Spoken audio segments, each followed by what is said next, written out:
Querida audiencia, interrumpimos la programación para comenzar con las historias más terroríficas, misteriosas e impactantes que puedan existir. Aquí comienza Miedo con Emoción, junto a Ariel.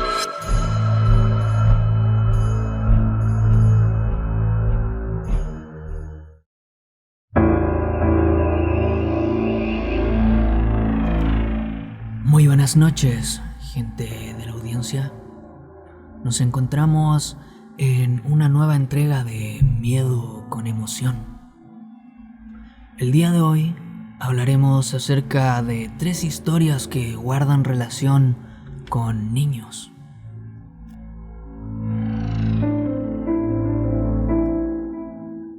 El siguiente es un testimonio de un joven sobre lo que vivió de pequeño. Dice así: yo tenía alrededor de 6 o 7 años, más o menos.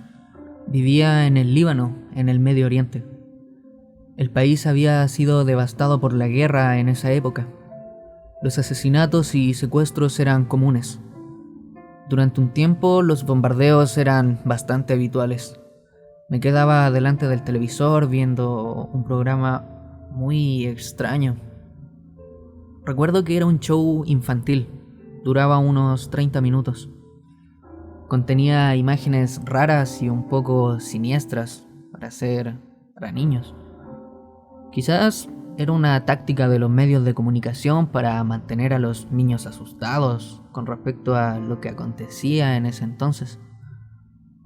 Cada episodio giraba en torno a ciertas ideas, cosas como: los niños malos se quedan despiertos hasta tarde. Los niños malos tienen sus manos debajo de las sábanas cuando duermen. O los niños malos sacan comida del refrigerador en la noche. No soy experto en esos temas, pero las imágenes eran muy gráficas. Lo que me quedó grabado fue el escenario de cierre. Era el mismo en todos los capítulos. La cámara se acercaba a una vieja puerta oxidada y cerrada. A medida que se hacía zoom, se oían gritos escalofriantes. Daba mucho miedo, no sabría describir cómo eran. Luego aparecía un texto, obviamente en árabe, que decía: ahí van los niños. Y luego finalizaba con una especie de difuminación. 15 años después me convertí en un fotógrafo periodístico. Ese programa quedó en mi mente toda mi vida, apareciendo de repente en mis pensamientos y distrayéndome mucho. Con el tiempo decidí investigar sobre el tema. Logré dar con el estudio en el que se había grabado gran parte del show. Eso sí, el estudio ahora estaba desolado y había sido abandonado después de haber terminado la guerra. Decidí entrar en el edificio con mi cámara. Noté que estaba destrozado y sucio. Era como si hubiera ocurrido un incendio o si alguien lo hubiera provocado, pues no todo estaba quemado. Mayormente eran los muebles. Me tomó mucho tiempo dar vueltas por ahí. Iba fotografiando todo lo que podía. En eso encontré una habitación aislada, pero cerrada. No podía abrirse fácilmente. Estaba con seguro. Intenté forzarla un poco, pero no podía.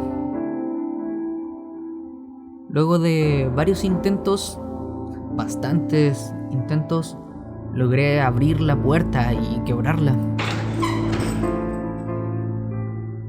Me quedé congelado ahí mismo por unos segundos. Había rastros de sangre, heces y trozos de huesos pequeños, todos esparcidos por el suelo. Era una habitación pequeña y una escena muy horrible e incómoda de ver. Lo que me asustó de verdad e hizo que huyera del lugar fue el micrófono enjaulado que colgaba en el techo estaba justo en el centro. Estaba encendido. Al parecer, finalmente descubrí dónde iban los niños malos.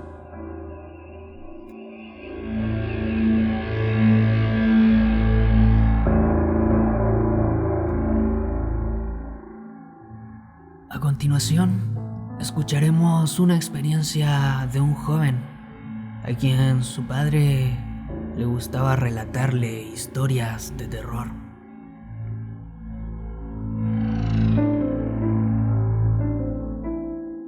Hijo, tenemos que tener una charla sobre seguridad en internet, le dije a mi hijo. Él estaba en uno de esos juegos online. Le pregunté si podía dejar de jugar un minuto. Parecía que volvía al mundo cuando abandonó y se alejó del lugar. Cerró el notebook y me dijo: ¿Historia de terror cursi? Fingí sentimientos heridos por un segundo y luego le sonreí y le dije: oye, pensé que te gustaban mis cuentos con moraleja. Mi hijo creció escuchando mis historias sobre niños que se encontraban con brujas, fantasmas, hombres lobo y vampiros. Supongo que lo hacía para reforzar la moral y enseñarle lecciones sobre seguridad. Los padres solteros la tenemos bastante difícil. No por ser hombres, sino porque no tenemos el apoyo de una pareja. Él arrugó su rostro un poco. Me dijo que le gustaban cuando tenía 6 años, pero ahora que era grande no se asustaba con nada. Incluso me dijo que le parecían tontas mis historias. Él quería algo aterrador. Papá, tengo 10. No me asusto tan fácil. Bueno, yo le respondí que lo intentaría. Empecé a contarle el cuento. Érase una vez una niña llamada Javiera. Su expresión indicaba que no estaba impresionado. Sin embargo, no presté mucha atención, así que continué. Javiera, la niña, prendió su computador y se unió a sitios web de juegos en línea.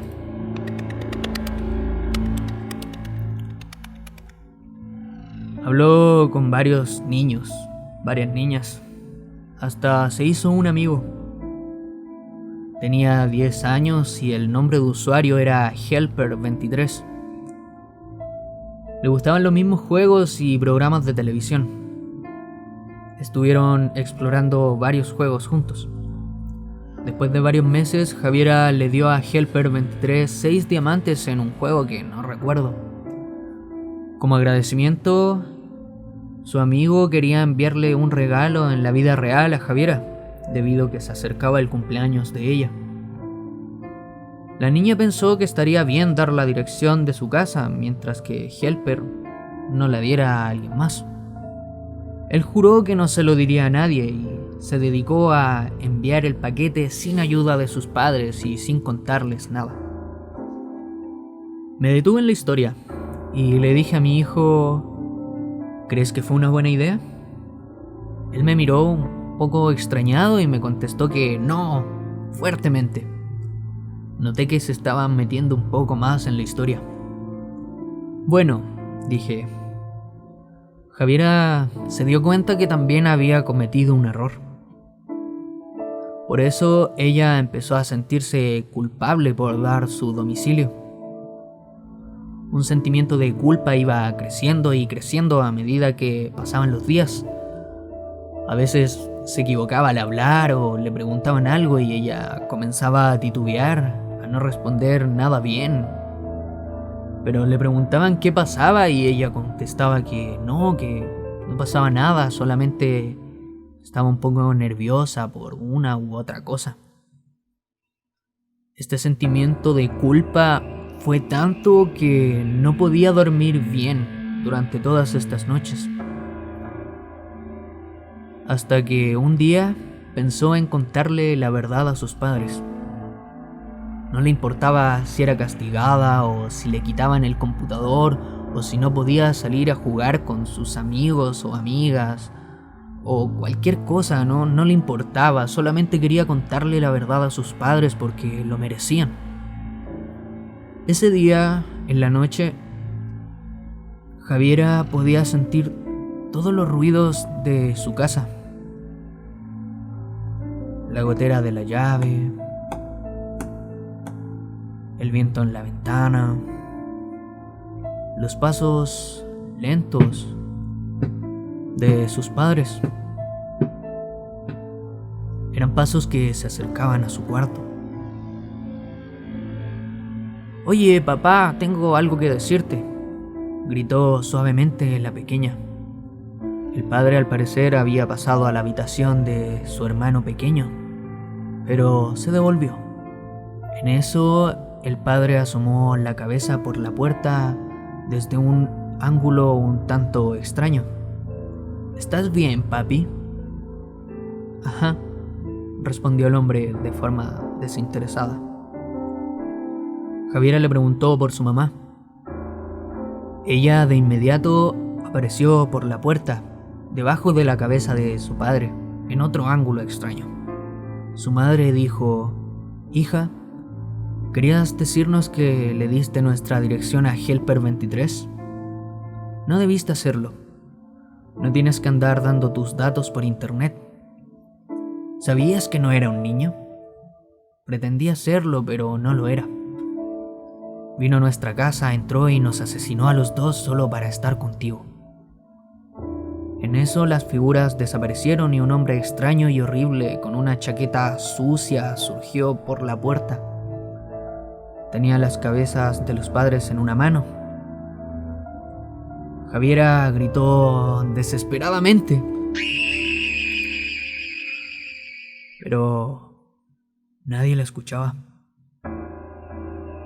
El hombre desenvainó un cuchillo y entró a la habitación para encontrarse con su amiga de internet.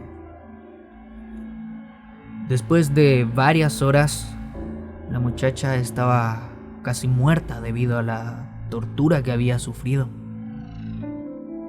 En ese momento se escuchó un llanto de un bebé en la habitación del lado. Era el hermanito pequeño de Javiera.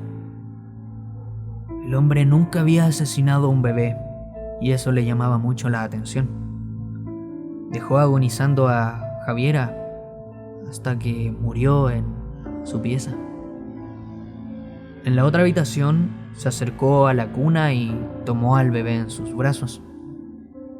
Mientras lo sostenía, tenía una cara de enfermo, una cara muy enfermiza y horrible. Pero comenzó a mecer al bebé y este dejó de llorar y se calmó.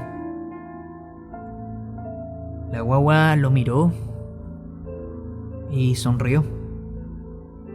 Helper 23 nunca había tenido un bebé. Aquella rabia y sadismo que lo consumía cambiaron a un sentimiento un tanto cálido y suave. Era como si fuera otra persona. El hombre salió del cuarto del bebé y se lo llevó a su hogar. Lo llamó Sebastián y lo crió como a su propio hijo. Tras acabar la historia, mi hijo me observaba muy alterado, con un poco de nervios y miedo. Me dijo: «Pero papá, yo me llamo Sebastián». Le guiñé el ojo y le sacudí con cariño el pelo. «Obvio que sí, hijo», le dije. Sebastián corrió a su dormitorio llorando. En el fondo, creo que le gustó la historia.